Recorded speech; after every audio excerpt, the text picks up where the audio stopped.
¿Cómo ves toda esta situación? Y si es que finalmente coincide, ¿está la pelota en cancha del Congreso? ¿Puede hacer finalmente Dina Boluarte el tema de la renuncia? ¿O hay que ir hasta el 2026, como ya lo plantean algunos también?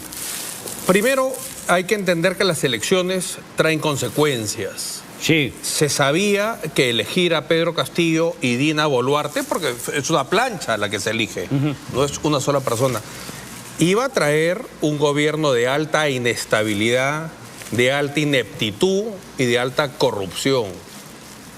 ¿Qué dice la ley? Se elige al presidente. Si el presidente renuncia, muere o es vacado por sinvergüenza o golpista, asume la vicepresidente en este caso. Tal cual.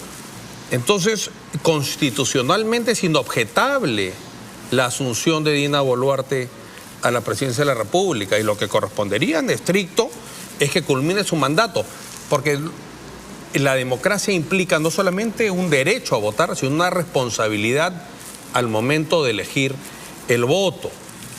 Ahora, es posible que el Congreso se siente y concerte una fecha. Ya había una fecha que era abril 2024. Del 24, pero las posiciones maximalistas, extremas, siempre pues atentan contra lo posible, ¿no? Entonces han petardeado lo que ya tenía acuerdo y todo se ha ido a foja cero. Ahora, Pero tú ves como una salida, más allá de esta crisis de la protesta, sino digamos una salida desde que entró Pedro Castillo, porque recordemos que cuando Pedro Castillo está en el gobierno también se hablaba de la posibilidad de ir a un adelanto de elecciones. Yo lo que creo es que desde el momento que la señora Dina Boluarte asumió la presidencia, antes que nombre a su gabinete, antes que firme un solo decreto, antes que se caliente su asiento en el despacho presidencial, ya estaban incendiando comisarías, ya estaban quemando fábricas. Entonces hay una reacción política. Esta no es una reacción ciudadana contra reivindicaciones postergadas, quizás muy legítimas todas. Esto ha sido una acción política. Correcto, al inicio, pero pero después ¿no crees que sí hay, digamos, una vertiente que viene pues de la consecuencia de lo que pasó en Puno, lo que pasó en Ayacucho, etcétera? ¿O crees que finalmente todas las protestas siguen esa respuesta política que fue lo que un poco sembró Pedro Castillo, Aníbal Torres, etcétera? Yo creo que se tiene que preservar el orden constitucional. Sí.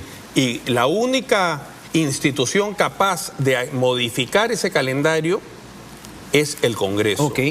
Entonces, arrinconar el Congreso porque dijo 2024, abril del 2024, y no las elecciones en 3 meses, como quería una facción de la clase política, me parece que fue un grave error.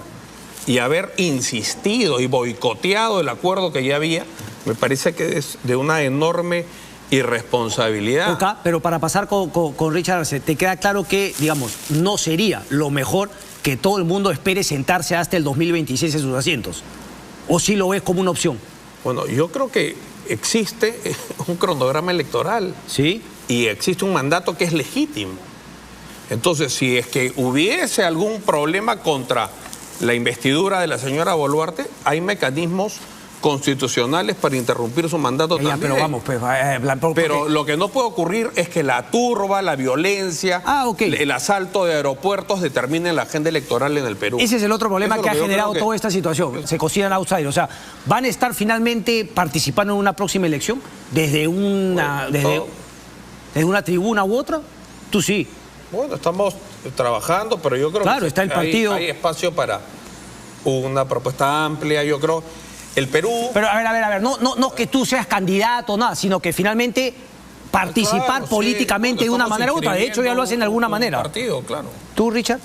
Justamente, o sea, el hecho de estar activos políticamente te genera un mayor compromiso, porque ves los problemas y tratas de contribuir desde tu esquina. Sí. Cuando fui congresista, cuando fui candidato en mi región para postular a los gobiernos regionales, digamos, está y el bien día de hoy, evidentemente, poder, por supuesto, pero a lo que voy, pero que sea en el entorno transparente, no del aprovechamiento político que muchas veces se descalifica cuando hay una buena voluntad de querer Rafael, servir a nuestro país. Háblame de cómo finalmente, o cómo ves al país y cómo se podrían mejorar estos problemas, por ejemplo, que ha planteado Richard, que serían más estructurales que lo coyuntural que hemos visto en estas protestas. A ver, hay evidentemente un problema estructural y también hay un problema de agenda política, ¿no? Digamos, también se bloquea el corredor minero, también se bloquea Virú y también se bloquea el barrio chino, justamente porque ahí se desarrollan actividades que son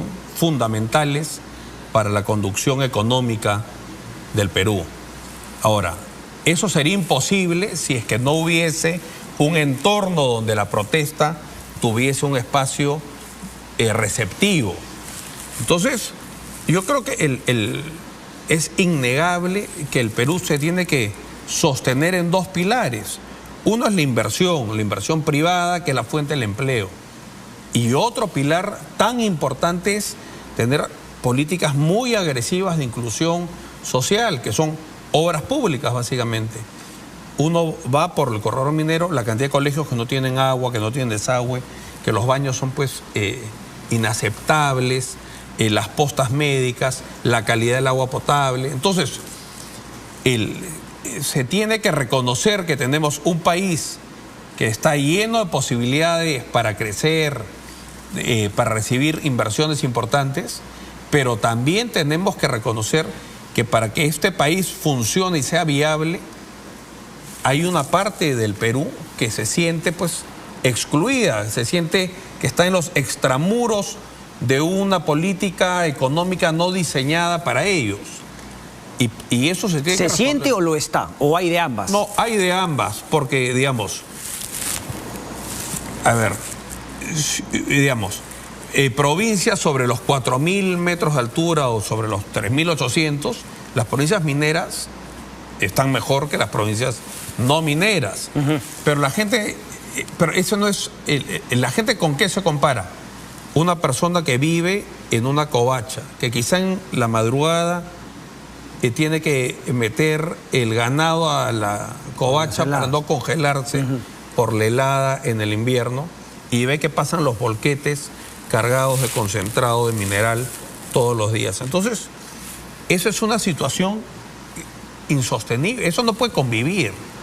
Entonces, el Estado tiene que hacer un esfuerzo que tiene que trascender a lo que haga el gobierno regional o provincial o distrital. Tiene que haber un compromiso, casi una acción afirmativa para asegurarse que en las zonas de donde el Perú genera sus principales ingresos, la gente tenga condiciones que se condigan con la dignidad humana. Ok, pero cuando hablas del Estado... no ha ocurrido. No ha ocurrido. Y cuando hablas del Estado, obviamente hablas de el gobierno central, pero también los gobiernos regionales, municipales, Claro, provinciales. Pero lo que planteas es que el gobierno central debería hacer más por ayudar a esos gobiernos regionales. Mucho más involucrado, destinar más recursos.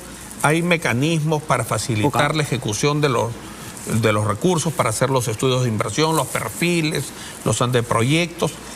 Lo que es inaudito es que no es un problema de dinero lo que hay ahora, ¿no? Todos los años se devuelve dinero del Tesoro. Entonces, la gente vive en una situación inaceptable a pesar que sobra el dinero. Anteriormente, cuando no había este chantaje y hablamos de la posibilidad de adelantar elecciones para sacar a Castillo, todo el mundo estaba de acuerdo. Todo el mundo quería adelanto de elecciones. Menos los congresistas, lo que quieren es su curul y su quincena. Eso está claro y eso es así. Y pretender actuar políticamente desconociendo eso es entrar a un callejón sin salida. Por eso yo digo, si ya se les había arrinconado para que acepten un adelanto en abril, se debió insistir en eso. No aspirar a una posición maximalista que ha terminado por tirar todo... ¿Te parece que fue una movida? Yo creo que fue un esfuerzo deliberado para boicotear Fuerza Popular, ¿no? De Fuerza Popular. Fuerza Popular fue finalmente el que jugó a no ir al 2024, sino al 2023. Volviendo a lo que decía Richard, con quien coincido en eso plenamente, la Constitución del 93 se hizo cuando teníamos un Estado quebrado. Sí. En el año 90 la recaudación tributaria no alcanzaba ni para pagar la planilla del sector público. Entonces, el Estado peruano era un Estado en bancarrota. Y después vino la regionalización de Toledo, y eso coincidió con la explosión de las inversiones en el Perú, el boom de los minerales, y las regiones empezaron a recibir un chorro de dinero, ¿no? Y eso la corrupción en su pico. Mal. Primero, la mitad, grosso modo, no se ha gastado. Y lo que se ha gastado mal, se ha gastado caro, se ha gastado en corrupción, se ha gastado sin focalizar bien las cosas, ¿no? Entonces, ese es el gran reto del Perú de hoy. Tiene que haber un compromiso, un consenso, para que la gente sienta los beneficios de las actividades económicas que se desarrollan en el Perú. Pero ¿cómo eliges a congresistas que en un Congreso decente puedan finalmente lograr esos cambios, lograr esas reformas? Yo estoy viendo las encuestas, lo que comentaba ahora. Cada vez que el Congreso se desprestigia más, me parece que eso le suma a este concepto, digamos, etéreo, alejado, que tiene mucha gente de la Asamblea Constituyente, Es que tenemos una crisis de representación política, eso es contundente. Hagamos una pregunta. ¿Distritos electorales más pequeños, sí o no? Yo siempre he sostenido que tiene que haber una Cámara Baja con distritos o uninominales o binominales y un Senado con distrito electoral. Si cada presidente que llega quiere hacerse una constitución a su medida, el país sería ingobernable. Por eso los parámetros que existen para cambiar o modificar la Constitución son muy altos, pero cambiar la Constitución es factible. Tienes que tener 87 congresistas que voten a favor de eso en 2 legislaturas consecutivas o 66 más referéndum. Pero lo que no se puede es, a través de la presión de la calle y a través de la bulla, obligar a buscar un mecanismo no previsto. Tal cual, pero en la ley. Pero al mismo tiempo... Si no, entramos a lo que se llama la oclocracia. Tal cual. Entonces, ahora, hay cosas que se tienen que cambiar. Yo creo que, digamos, dada la naturaleza, que este es un Estado mucho más pudiente que el que había hace 20 o 30 años, debería ser más sencillo ejecutar los recursos. Creo que hay temas que tienen que ver con los derechos de los consumidores, que deberían estar mejor reconocidos y empoderados en la Constitución. Creo que hay temas, por ejemplo, que faculten al Estado a invertir para la masificación del gas y llevar el gas a Andahuaylas, donde está ese enorme potencial, los yacimientos de hierro y al corredor minero para poner fundición. Es decir, como esta Constitución se hizo en un momento que el Perú estaba quebrado, es muy restrictiva. Hay que cambiarla. Entonces hay que hacer, claro, hay que cambiar. Es que la modificando, pero el tema es por qué nadie la modifica en el Congreso. Pero con mucha responsabilidad, Cristian, porque hay varios detalles. No la Constitución, sino modificar hay varios detalles. Primero, no engañar a la gente. Eso es determinante. Y generar ese espacio constituyente que decimos, ese momento constituyente. Pero ¿tú crees que en momentos de cabeza caliente, donde estamos confrontando, vamos a entrar en racionalidad y vamos a sacar una buena Constitución? De ninguna manera. Tenemos que primero entendernos. Al final, todas y todos somos peruanos. Busquemos el objetivo nacional que debe ser la paz social. Me tengo que ir, pero más allá de esa diferencia del método constituyente, podrían ir a una alianza. Hay cuestiones en común, justamente de cara a la próxima. Richard Arcer ha demostrado un temple democrático digno de ser... Vamos a ver entonces, pero lo importante es que finalmente vayan pensando en alianzas para las próximas elecciones. Pero este es el mejor ejemplo de que podemos dialogar, ¿no? Claro que sí. En diferencias. Qué interesante, ¿no?